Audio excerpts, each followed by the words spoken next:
live in the full life that God intended for me. Day in and day out, I let my past, present, and future navigate and dictate my path.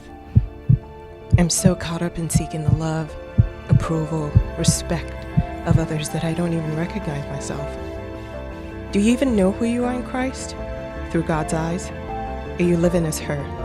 Do you know you are already enough? It's time for a change.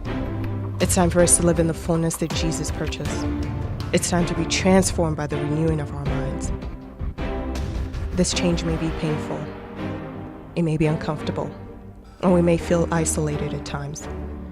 But we will emerge stronger, better, so that we can live in the fullness of being the daughters of the Most High King.